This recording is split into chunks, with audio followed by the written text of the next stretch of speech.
दोस्तों, कैसे हैं आप लोग। एक बार वापस से आपका स्वागत है मेरे चैनल में। और आज हम बात करेंगे एक महान समाज सुधारक सावित्रीबाई फुले के बारे में। अर्थात आज हम किसके बारे में बात करेंगे? महान सुधारक सावित्रीबाई फुले के बारे में और उनका क्या योगदान था, इनके बारे में हम बात करेंगे। ये तस्वीर में आप देख सकते हैं, महान जो समाज सुधारिका थी सावित्रीबाई फुले। तो 3 जनवरी को भारतीय समाज सुधारक सावित्रीबाई फुले की जयंती मनाई जाती है। हमें पता होना चाहिए सावित्रीबाई फुले का जन्म कब हुआ था, 3 जनवरी को।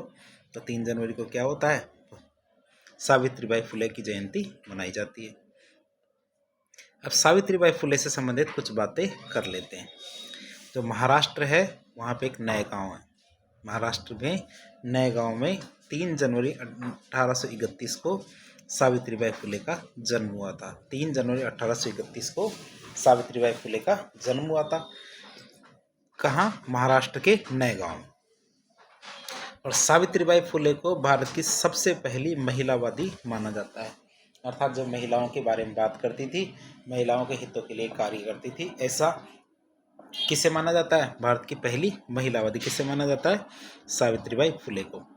अब ऐसा क्यों कहा गया है? क्योंकि इन्होंने ब्रिटिश राज में स्त्रियों के जो शिक्षा के अधिकार के लिए बहुत बड़ा संघर्ष किया था। क्योंकि इन्होंने जो ब्रिटिश काल चल रहा था उस समय, तो ब्रिटिश काल के दौरान सबसे बड़ा संघर्ष किया था किसके लिए? स्त्रियों की शिक्षा के लिए। अब 1848 की बात करें तो उनको भारत की पहली महिला शिक्षक का दर्जा दिया गया था। अर्थात 1848 में वे भारत की पहली महिला शिक्षक बनी थी। उन्होंने अपने जो समाज सुधारक पति थे, अर्थात उनके पति का नाम क्या था? ज्योतिबाराव फुले। अर्थात महात्मा ज्योतिबाराव फुले क्या कौन थे? उनके पति थे। तो उन दोनों ने, अर्थात ज्योतिबाराव फुले और सावित्रीबाई फुले, दोनों ने मिलकर लड़कियों के लिए एक विद्यालय खोला 1948 में। इसलिए 1948 में उनको भारत की पहली महिला शिक्षक कहा जाता है।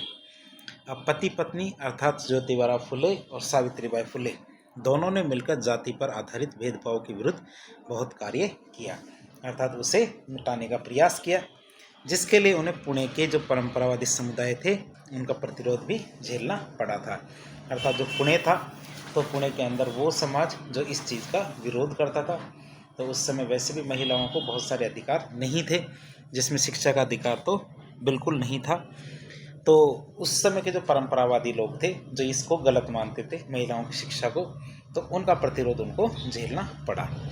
साथ ही साथ उन्होंने जो जातिगत भेदभाव थे उनके विरुद्ध भी कार्य किया था। 1854 में सावित्रीबाई फुले ने क्या किया? एक विधवा आश्रम की स्थापना भी की थी। 1854 में सावित्रीबाई फुले ने एक विधवा आश्रम की स्थापना की, जिसमें 1864 से जो निर्धन गरीब स्त्रियां और उनकी बालिकाएं, वधु, इन सबको रखा जाता था। अर्थात उस समय काफ़ी बाल विवाह भी होते थे। बाल विवाह में क्या होता था? कुछ लड़कियां अपने बचपन में ही विधवाएं हो जाती थी। साथ ही साथ जो कई महिलाएं थी जो गरीब थी, तो उस जो विधवा आश्रम की स्थापना की गई थी उसमें उनको रखा जाता था। कई लड़कियां जिनको उनके परिवार के द्वारा छोड़ दिया गया है, उनको उनके अंदर रखा जाता था। अब बात करें सत्यशोधक समाज की, तो सत्यशोधक समाज की स्थापना किसके द्वारा की गई थी? महात्मा ज्योतिबाराव फुले के द्वारा सत्यशोधक समाज की स्थापना की गई थी। तो उसके जो कार्यकलाप थे उसमें जो हमारी जो एक मिनट हमारी सावित्रीबाई फुले जी थी, उनकी बहुत बड़ी भूमिका थी। अर्थात जो सत्यशोधक समाज था तो उसके जितने भी काम किए जाते थे उनके अंदर हमारी सावित्रीबाई फुले का बहुत बड़ा योगदान था। और इस समाज की स्थापना में ज्योतिबाराव फुले ने जो वंचित निम्न जाति के लोग थे उनके समान अधिकार दिलाने की बात की थी। अर्थात जो पिछड़े समाज में पिछड़े गए थे उनको समान अधिकार दिलाने की बात करते थे। महाराष्ट्र में प्लेग फैलने पर रोगियों के उपचार के लिए सावित्रीबाई फुले ने एक चिकित्सालय खोला। कब? 1897 में। तो 1897 में क्या हुआ? सावित्रीबाई फुले ने महाराष्ट्र में जो प्लेग फैल गया, तो प्लेग के फैलने से जो रोगी हुए, तो रोगियों के उपचार के लिए उन्होंने एक चिकित्सालय खोला 1897 में। साथ ही उन्होंने बाल हत्या प्रतिबंधक गृह की स्थापना भी की थी। उन्होंने क्या किया था? बाल हत्या प्रतिबंधक गृह की स्थापना की। इसी वजह से 2014 में उनके सम्मान में जो पुणे विश्वविद्यालय था उसका नाम बदल दिया गया। नाम बदल के क्या रखा गया? सावित्रीबाई फुले विश्वविद्यालय रखा गया। तो इस तरह आज के लेक्चर में हमने सावित्रीबाई फुले के योगदान के बारे में देखा, उनके सत्यशोधक समाज के बारे में देखा, महिलाओं के लिए उनके द्वारा किए गए कार्य के बारे में जाना। तो इस तरह हमने आज सावित्रीबाई फुले की पूरी जीवनी की एक ब्रीफ हिस्ट्री लेने की कोशिश की।